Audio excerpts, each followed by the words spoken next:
नमस्कार मित्रांनो, तुमचं पुन्हा एकदा आपल्या व्हिडिओमध्ये स्वागत आहे. मित्रांनो, आता उन्हाळा आलेला आहे आणि बाहेर बघू शकता आता इकडं किर्र असा उन्हाळा नुसता उगा बेकार बेकार ऊन पडलेलं आहे आणि अशामध्ये आता बरेच जणांचं पाणी कमी झालेलं असते. कोणाला थोडंफार माळवं भाजीपाला काहीतरी पीक घ्यायचं असते, परंतु पाणी नसते. मग त्यासाठी तुम्हाला बोर घ्यायचं आहे. तर बोर कसं म्हणजे केव्हा घ्यावा किंवा केव्हा खोदावा बोर केव्हा पाडावं हे कळत नाही की आता पाडावं का मे महिन्यात पाडावं का एप्रिल महिन्यात पाडावं.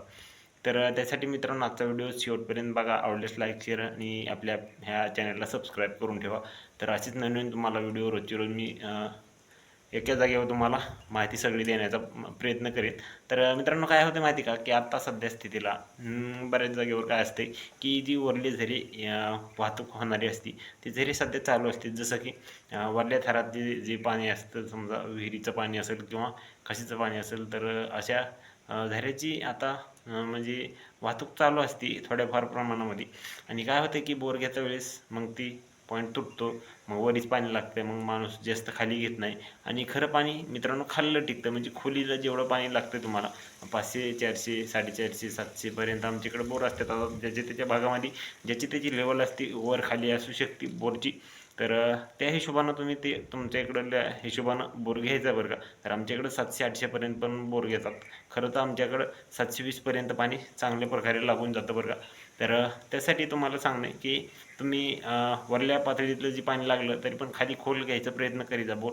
आणि होईल तेवढं उशिरा बोर घ्या, म्हणजेच ही वरली पातळी नंतर एप्रिल मे महिन्यामध्ये संपूर्ण कोरडी असते आणि जी खाली खोलचं पाणी ते पाणी तुम्हाला नंतर पुन्हा गवसणे म्हणजे गवसाची शक्यता जास्त असते. आणि जर गवसलं तर ते पाणी तुमचं कधीच पुन्हा कमी होत नाही. थोडंफार प्रमाणामध्ये कमी होईल, परंतु जर पाठीमागं जर पॉईंट तुटला तरच तुमचा बोर हा बंद पडू शकतो बरं का. तर असं असते ते. तर माझं सांगणं एवढंच की कमीत कमी वेळामध्ये तुमच्यापर्यंत माहिती पोहोचण्याचा प्रयत्न करतो की तुम्ही होईल तेवढं उशिरा तुमचा बोर घ्या, जसं की एप्रिल आणि मे महिन्यामध्ये. तर म्हणजे ते पाणी थोडं कमी लागू द्या, पण तुमचं कायमस्वरूपी पाणी असणार आहे. आणि आता जरी पाणी घेतलं आणि मग तुम्ही जर काही पीक घेतलं तर ते पीक वाळण्याची शक्यता असते पाणी कमी झाल्यानंतर. किंवा आता 1-1.5 महिना चांगली चालते बोर, किंवा कोणाचा ढवामध्ये सुद्धा जातो, मोठा ढवा असतो खाली पडलेला आणि त्याच्यामध्ये जर लागलं तर एकदम बेफाम पाणी, म्हणजे पाट असा भरून पळवतो नुसता. आणि नंतर मग 1 महिना 15 दिवस किंवा एकच दिवस चालतो आणि नंतर पुन्हा बोर फेल जातो. म्हणजे त्याच्यामधून पाणी 1 घागर 2 घागर असं येतं आहे. तर मित्रांनो त्याच्यामुळं जेवढं होईल तेवढं उशिरा बोर घेण्याचा प्रयत्न करा.